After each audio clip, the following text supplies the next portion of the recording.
I've had a couple of instances. For example, I would be in a mall or something, and a little kid would come and say, "Hey, I've seen you in TikTok," and something like this. DesignLab, it's not just a place to work, but it's like you mentioned, a full community. You make friends, you learn from each other, which is very important. Not only technical skills, but also, a lot of organizational.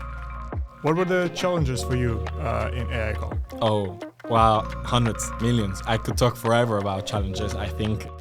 Hello everyone, my name is Timur and this is UT Journeys, amazing new series where we sit with inspiring students to talk about their lives, motivation, and most importantly, how you can enhance your study journey.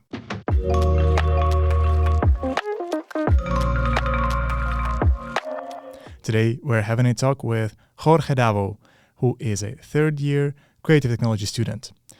Jorge works at DesignLab, and he's also very passionate about robotics, especially animatronics, and he is also taking a part in a startup called AI Call. So let's meet him. Hello, Jorge. Hey, how's it going? It's going good. Thank you for joining this podcast. Yeah, thank you for having me. I'm excited for it. Nice. So let's start with the first question. Yeah. As far as I know, you are quite into robotics. Yeah. And I'm just wondering, how did you start your career there? Well, actually, if you start tracking down, when my first robotics project started to be, you might go maybe 10 years in the past, right? When I'm 12, 13 years old, trying to experiment with, disassembling a blender or, fixing our dryer machine that's not working anymore. So I think all of it started when I was very young, trying to, maybe fix things, disassemble things, recycle things. And from there, of course, a lot of YouTube, right? A lot of reading and investigating. And I think my first project was a little robot arm when I was 14, something like this. It didn't work very well, but it was a start. Mm-hmm.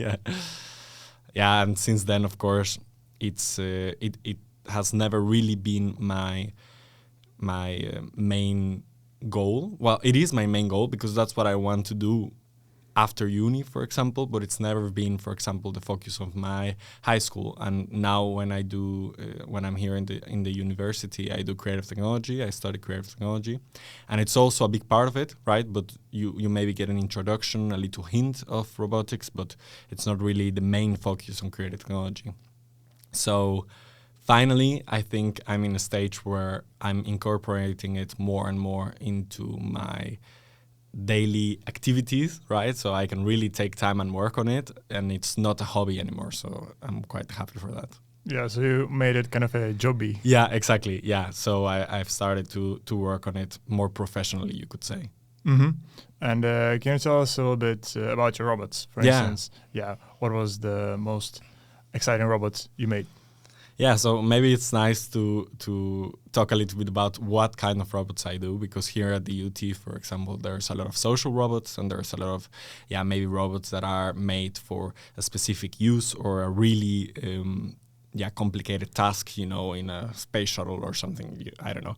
But the type of robots I focus on doing, and honestly, they are the ones that I like to do the most, are entertainment, basically. So there are animatronics that are destined, for example, for theme parks or for other entertainment facilities, and they basically interact with the public, and they take the shape of different characters, right, from maybe movies or maybe completely brand new, and basically they take you to a different world, right? When you see a creature that's not supposed to exist moving and breathing like something that's alive, it's really, really surprising and also very involving, I think, for the theme park. So those are the kinds of robots I like to do. Of course, I started easy and basic with pneumatics, for example, and a lot of older version of animatronics in theme parks use pneumatics, so just power of air, not much control, but it's still nice for doing animations. And then I started moving into more complicated things. So, for example, using servo motors, using brushless motors to create the different movements. And right now, for example, just 1 year ago, I had in the Dutch Innovation Days the trolley coning animatronic I made. It was just like a hobby project to experiment with silicone skins and things like that. And now I'm currently working into with a company making a creature, and this creature is something very complex, and it's really trying to push the boundary of animatronic technology. So it has, I think, somewhere around 15 movements just in the face, and the complete body has somewhere around 25 or something like this. And it has all kind of fancy features, and it has silicone skin as well. So it's trying to really emulate life. So yeah, that's what I like to do as well. I saw your robots at Dutch Innovation Days. Yeah. It was quite cool. Do you think we can find a link? Yeah. I think you can maybe post it in the description or something. I don't know how this works, but I can send you some videos of how it turned out. I think it will be very cool for the listeners to see it. Maybe a bit spooky for some, but it starts getting blurry, right? When you see something especially human-like, that you know it's not human, but it looks and moves like a human and maybe sounds like a human, then then you get into the uncanny valley, right? Where that's it's basically a point where people start feeling uncomfortable with them. But I always try to counteract that by making the characters very obviously fake. So not fake as in the sense of they're not natural, but more in the sense of this can't exist in the real world. So maybe the Trollekoning, he has pointy ears, right? And has an overly big nose. So it really lets the people know, hey, I'm not real, but look how I move, and I'm very natural, and I could exist, but I don't. What about the support of robot development at UT? Yeah. Do you feel like there are good facilities here? Yeah, definitely. I think since I started this, and maybe it's nice to mention I work for the DesignLab in the UT as a tech teamer, as a dream teamer, and there I also made some projects in robotics for external clients that were involved with DesignLab or collaborating with DesignLab. I'm also working for a research project now in the UT, which is the Harmony project, that is also building a robot. And because all of that is very connected in the UT, then I get to have a lot of nice conversations with all the roboticists in the UT. So, for example, the soft robotics department has been really, really useful to at least just brainstorm and to come up with novel ideas on how new materials could be used for example, a robot skin, or how to use different kinds of actuators and things like this.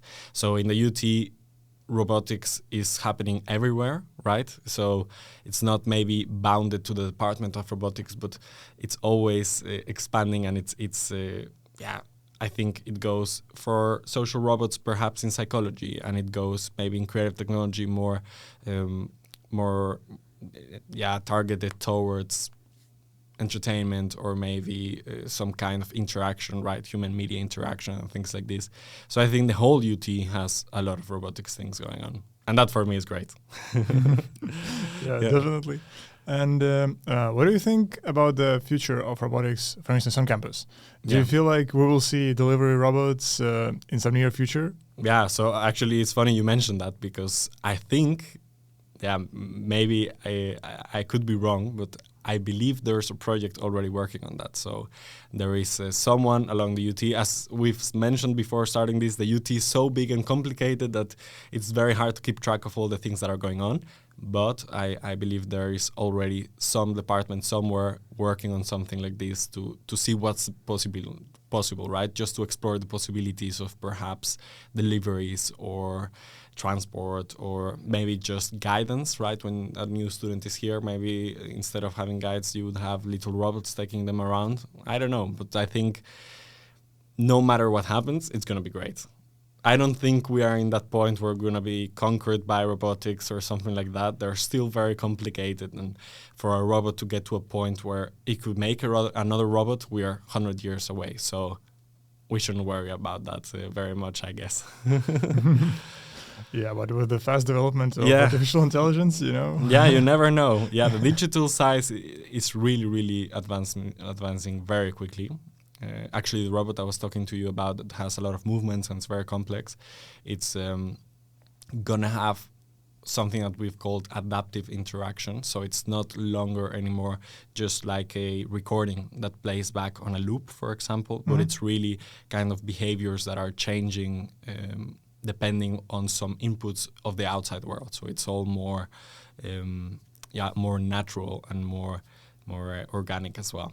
And how is it going to happen? So it's going to be like kind of a chat GPT thingy inside of a robot? No, not really, because it's not talking, even the creature that we're making. So it doesn't need to talk because of its shape, and the character that it is just supposed to interact with people without talking. But we do have, for example, things like facial tracking, right? And for that, we are using AI models to track the faces around. You can also do face detection with algorithms, but it's not quite as good. So, and we can also detect the emotions of people that are interacting with the robot. So when someone is smiling and reacting happily with the robot, maybe the robot will laugh as well and mimic that emotion in some way. So it's more just capturing inputs from the exterior, maybe sounds, maybe images, and then processing that, and that will trigger different kinds of animations, for example. And for instance, if there is a student who is interested in robotics at UT, what would be your advice for them? Like where they should go to? For instance, if there is a robotics student association or something like this.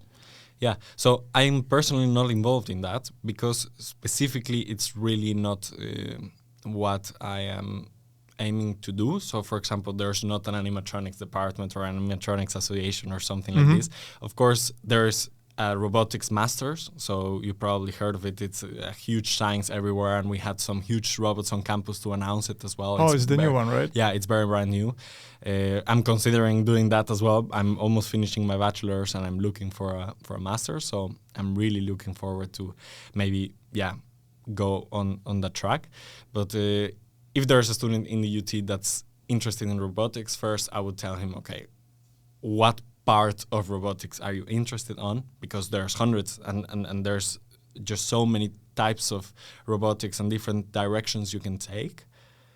And then look for something in the UT that's suitable and relates to what you want to do. Because I'm sure there's tons of departments everywhere that need help, right? So, for example, could be the soft robotics department that's giving you a bachelor thesis project, let's say, and you could start there and you can work together with them, have chats and collaborate that way. But I also would encourage them to do their own projects and to do, for example, hobby projects, right, outside of uni projects. We have the DesignLab facilities, we have the hangar facilities, we have tons of places where you can go and really build something, and then expose that, right? Show it, post it in the internet, post it on LinkedIn, show it to your teachers, and that really creates much impact. It's really, that's what I did with the teleconing, and that's brought me really a lot of opportunities. So that's what I advise someone to do, I guess. You also mentioned that you were working in DesignLab, right? Yeah. And how did you get to work there? Well, actually, that's so great that you mention it, because I have been already working there, I guess, for a little bit more than a year, maybe almost 2 years. I don't really know. Yeah, almost 2 years soon. And it's been such a fantastic opportunity for me. So for whoever doesn't know, because maybe the DesignLab is not known for everyone in the UT. So the DesignLab is basically a collaborative space that everyone is welcome, and there is industry, there is the society, of course, all the part of citizen science, and there is a lot of people from the university, students, teachers, all different kinds of things are going on there. And within all of those hundreds of activities and things that are going always on, there are a couple of workshops that you can go and do things on. So that's how I got to know the DesignLab for the first time, because I needed to work on personal projects and uni-related projects as well. And I needed a soldering iron, or I needed a specific 3D printer or whatnot. So I was there quite a lot. And in the DesignLab, there is Dream Teamers, which are helping with the space, they're helping with the events, and there's also Tech Teamers, which are guiding students with techniques on how, for example, to 3D print something, or how to assemble, or how to fix your bag, even if that's what you're looking for. And I always had a nice relationship with both Dream Teamers and Tech Teamers, and DesignLab does a hiring round every year, I guess. Yeah, every year, new Dream Teamers and new Tech Teamers are summoned, you could say, and it was a quite big and maybe long admission progress. So it was, I guess, when I started, it was somewhere around 80 candidates or something like that, and it was, I think, only 15 of us who actually made it to work there. So it was a couple of interview rounds. And I think if you're someone that's, first of all, interested in working in the design lab and doing something that you like and really you have ideas of how you could improve the space, what kind of activities you could do or things like this, that really gives you a good start on it. But now that I've been working there for some time, I really have enjoyed it. I've worked with external projects, for example, internal projects of the UT. I've worked, of course, in the shifts for Tech Team and for Dream Team, and for fun events like the Dutch Design Week. That's also a super fun event that happens every year. So. Mm-hmm. Yeah. And can you give us an example of the project you worked on? Yeah. What was the favorite one? Of course. Well, I've had a couple of very, very nice projects that I really liked. For the Dutch Design Week of last year, we actually got the project of making some kind of eye catcher that's going to go around a Mini Cooper car in the Dutch Design Week. So basically, in the Dutch Design Week, they had 30 Mini Cooper cars, and they had to strap basically objects on top of them that represented different things.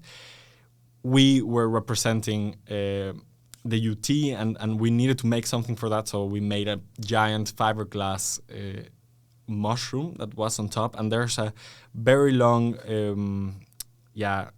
idea behind it, and why the mushrooms and the mycelium, they talk with each other, and that's what's representing society. I'm really not the best person to explain, to really explain the concept, but the object that came out of it was very nice. We had like a full mushroom garden with this kind of iridescent connections on the bottom. So that project was really, really fun.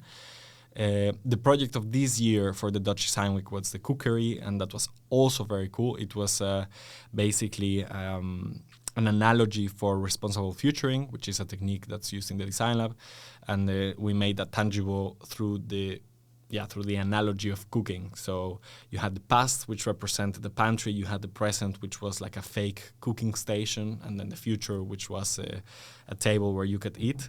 And then my task on that was making all the fake kitchen appliances. So it was, for example, a fryer, an air fryer that had to do smoke, right? And had to smoke, but of course we're not really gonna fry things all day on this. So there was smoke machines involved, there was lights, there was sounds, there is actuators, motors that are all making this kitchen move. So I really, really like that.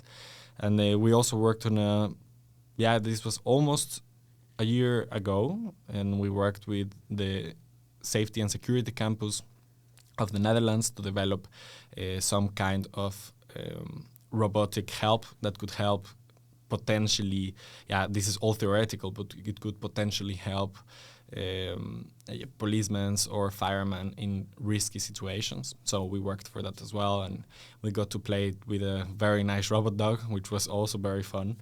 So those are my favorite projects, I think, that I've worked on.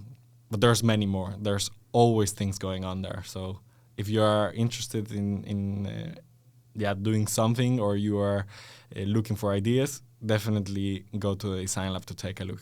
Mm-hmm. And when do they start the hiring rounds? At the beginning of the academic year? Yeah, it changes every time, and it really depends on when people are leaving. So if Dream Teamers and Tech Teamers are graduating, they don't work in DesignLab anymore. DesignLab is like a work that you get while you're a student. So if you're not a student anymore, you really can't continue.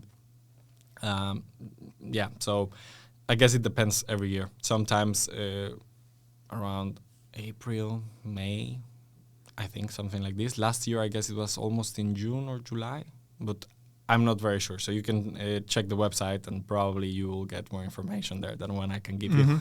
But it's basically end of academic year-ish. Yeah. Sometimes a bit earlier, but I don't know. I don't know it very precisely, to be honest.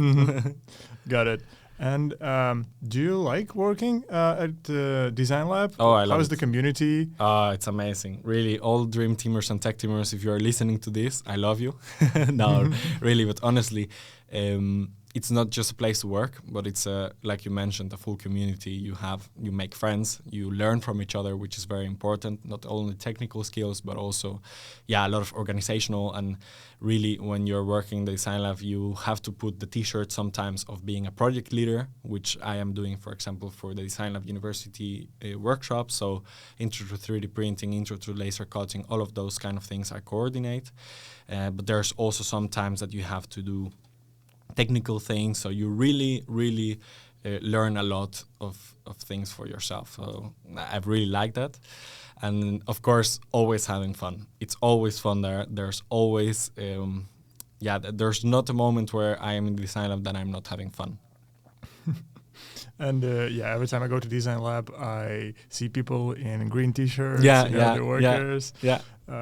It's a great space. Yeah, and behind the scenes, really, it's very fun. Like, you could see us sometimes, usually when people are in the DesignLab, we're running around, tidying things up, or maybe helping a teacher that cannot use the projector or something, which happens quite often, or something like this. But also behind the scenes, there's a lot of fun moments that we have for ourselves. So we have sometimes a getaway that we go somewhere all together and we do fun activities with each other. We went wakeboarding once, and we also what was the other one? We went wakeboarding one time, and we went to this place where you could climb around in trees and things like this. I don't know. There's a lot of activities, and also there's smaller activities, but are also very fun. Dinners, lunches, and things like this. So it's very fun. Yeah, and you mentioned that there were like workshops, 3D printing, laser cutting. Is there like a website where people can check everything out? Right? Actually, this I can very well tell you because I am in charge of organizing it. So if you go into the DesignLab website, then you can click where it says student activities, go to where it says courses and events, and there you can see a list of all upcoming workshops. So we have 3D printing workshops, right? We teach you, they're all to learn from scratch. So it doesn't matter if you are not from industrial design or mechanical engineering when you really learn it from school, but you can be anyone. It doesn't really need to be even a student. You can come from Enschede, you can come from wherever you want to learn. And we will teach you the really basics of everything, of 3D printing. For the 3D printing workshops, we have the laser cutting workshops. We just had one of those yesterday. And you learn how to prepare your files, how to design for laser cutting, and how to use the machine as well. How does it even work? We have Arduino workshops where you learn all the basics of Arduino, how to use the components, how to use the boards, how to program it, and all of these kind of things. We have Intro to SolidWorks, which is now transforming into Intro to CAD design. So it's not only SolidWorks anymore, but CAD design in general. We have Intro to Electronics, and we have Intro to CNC machining. And sometimes we have collaborations with the drone team, for example. So we have the how to build a drone workshop, and then you can fly it. We have a drone net in DesignLab that you can fly it with. Sometimes we have collaborations with the robot team where they have a MBot workshop. So people can build their own robots and fight against each other, I think. At least play against each other. I hope I didn't forget any workshop, but you can go there and take a look to see what there is to do. And they're always in the afternoon, so it's at the moment, it's from 6 till 8, but sometimes it's a bit later, sometimes it starts earlier, so take a look there. Mm-hmm. And just to make sure, it's free, right? Yeah, it's free. It's free for everyone. You don't have to be a student. You don't have to be even involved with the UT, but it's free for anyone who wants to learn. Mm-hmm. Nice. Yeah. And you mentioned the Harmony project. Is it also something you're doing with DesignLab, or it's like a separate project? Well, that's a project that I got started with because of the DesignLab. So Vanessa Ever, she is, again, correct me if I'm wrong, but I think she is the scientific director of DesignLab. I think that's her role. And she always saw me there working in the trolley coning and things like this. And she had an idea of something that could be like a potential exploration of a different shape that this robot they are doing could take. So she said, hey, do you want to come with us, maybe have a meeting? And basically what they're doing, it's a robot. It's a EU project, and I'm not really sure how much I can say about it. But basically, they are doing a robot that can help in hospitals. And for me, my task within this was to develop different kind of body of embodiment that it could take. So they were going more into the rough, rigid robotics side, and I was tasked to maybe explore the possibility of having it like a soft skin and it can merge into different shapes and things like this. But if you are curious about the Harmony project, you can Google the Harmony Project EU, and then you will find a website with all kinds of information about it. But it's very fun as well. It's also in the UT, and it's I enjoy doing this kind of things a lot. And you got to this project just because someone invited you, right? Yeah. So because I was doing something in DesignLab and I found out. But honestly, I think if you are someone which wants to participate in some kind of project like this, which are hundreds of the UT going on at the same time, I encourage you to just do a quick Google, find out, see the UT website, read the U Today. All of these places are always highlighting things that are going on in the university. And there's usually a contact email or a name that you can send an email to and say, hey, I'm interested in this. How can I help? How can I be part of this project? And you can just do it. And I cannot guarantee anything, but there's a high probability that they will tell you, hey, that's nice, come, and then we can talk about it, for example. Yeah, so just don't be afraid to ask, basically. No, take every single opportunity you have. Go to the symposiums, right? Talk with teachers, go to the departments. You can basically everywhere in the UT, just walk right in and talk with someone about it, and you will find out more. So I think here is more of, don't be afraid to do it, which is maybe a bit hard at the beginning, I guess. Jorge, I also heard you're doing some startup, which is called AI Call. Can you tell us a little bit more about it? Yeah, so AI Call is a startup that I'm doing together with 4 other colleagues, and it started as a Creative Technology Module 7 project. So in Module 7 of Creative Technology, you have to basically create your own business idea, business plan, business product, all of that. And basically we did all of this and we created this idea, which was AI Call. And basically what we're doing is artificial intelligence automation for customer service. So on the phone and on messages as well, but mainly on the phone. And at the moment we have 4 clients that we're working for, and we're developing specific use case scenarios of this technology for them. And Maria is doing it with me. She also works for the DesignLab. And a lot of time we're working there as well. We've also gotten a lot of support from Novelty, which for everyone that's looking to make their own startup or their own business, they can go to Novelty and to Incubase basically and just say, hey, I have this idea. They have the START program, which guides you through the process of doing it. And that's what we did. So we had this idea, we went through this progress, and then now we are in a point where we are just about to function like a normal startup with clients, with responsibilities, maybe people that we will be hiring potentially. I don't know, but it's very exciting to see how it's going and how it can grow from. It's 1 year that we have been doing it, so at this point, it's for 1 year. I think we've accomplished a lot. Mm-hmm. And you also participated in UT Challenge, right? Yeah. With your project? Yeah, exactly. We were in the UT Challenge with AI Call, and it was really, really nice. It was a huge event, right? And it was really a very nice progress, and we got to know a lot of other startups that are also doing very cool stuff here at the UT. So definitely, if you have time, go look through the recordings. Everything is uploaded to YouTube, so you can just see what has been coming out of the university in the recent years.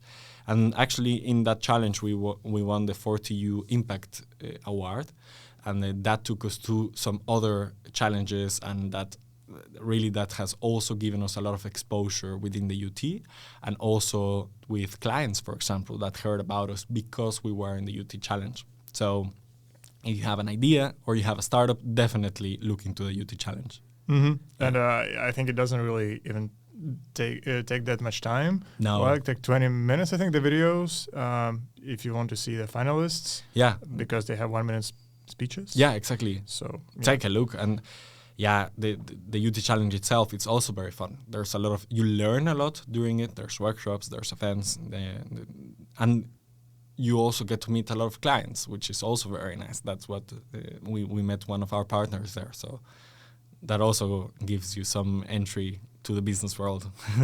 Yeah. Yeah, so it was useful for networking. Yeah, exactly. Also for networking. And what were the challenges for you in AI Call? Oh, well, hundreds, millions. I could talk forever about challenges, I think. But if I would say the biggest challenges that we faced is, really how to take an idea and a concept into something that people will pay for, because that's hard, and it's a complicated process of validation and of understanding really what is it that the market needs. And while doing it, of course, we did things that we were, perhaps it wasn't the best choice, it wasn't the best way to go, but because we did that, we learned, hey, maybe this is not the right path to follow. Maybe we should do it this way. But what would you do differently, for instance, for idea creation? Well, I think one of the things that it was very hard at the beginning was really how to do pricing. So when we had people coming to us saying, hey, we need this, right? Can you prototype it for us? And sometimes we got advice, hey, you should charge for these prototypes. And sometimes we said, we got advice from a different party, hey, don't charge for these prototypes. And for us, we've learned that, when you're starting a commercial relationship with someone, it's important that, because it's a risk for both give a little bit of investment on it. It can be your time, it can be your knowledge, but both parties have to invest a little bit on the collaboration, and then it goes much easier from there. So what we're doing at the moment is, when we have a new client that's looking for us to develop something for them, we do quick prototyping, right? Basically a proof of concept for them, and we do that without charging. It doesn't take much time from us, and that really has helped us convince them of the power that this technology has. So maybe that's an advice. I don't know. Don't take it very literally, because what we do is very specific. But if someone is in the same situation, maybe that's a way to go. Okay, if this is not an advice, then what would be your advice? Yeah, my advice would be to try everything. To really, like, when you are starting a business, especially a startup, right? When you're in a startup and you have colleagues, you have responsibilities, you have clients, I think you are in a point where you are allowed to experiment a lot without losing much. So just try and see how it works, and really this is a process where you have to constantly iterate. So for us, we were in a period where we always we thought we had a great idea, and when we thought we had a great concept, and perhaps when you are so attached to a certain concept, you lose the opportunity to experiment in different tracks. So if that could save you some time, so for everyone that's listening and they want to start their own business, try it all. Try it differently. Try it this one way with a client and try it differently with another client. Or if you don't have clients at all, when you are trying to get clients, try it many different ways. Go to events, go to networking events, maybe reach out to people in LinkedIn. I don't know. Try a lot of different paths and see what works for you. Yeah, I mean, I think there is this idea that if you're doing business, and even if you fail, you get experience. Yeah, that's true. That's completely true. As far as I know, you have like 700,000 followers on TikTok. Oh yeah, that's also a thing. Yes. Well, how did it end up being the case? Like, how did you start? Well, this is something that started in the pandemic. And when I was bored in my house, as I've told you before, I started doing animatronics when I was very young. And I still had a couple of prototypes animatronics laying around in my house.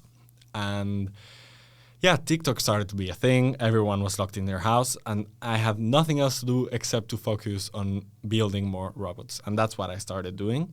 Of course, it was hard because during the pandemic, we couldn't really find a lot of materials, and a lot of things were out of stock. A lot of companies were not working and things like that. But I started doing TikToks about scaring people with these robots. One of them is my mom, sometimes my sister. And that gained a lot of popularity because, as you can imagine, for some people, they were a bit creepy. Some people were curious. What are they even? So that gained a lot of popularity as well. and there's a game about animatronics that's called Five Nights at Freddy's. I don't know if you've heard of it. At the time, I've never played it, or I hadn't even really considered much about it. But when people saw the robots I was doing, they said, hey, look into this, look into that. Five Nights at Freddy's, they look like they are from there.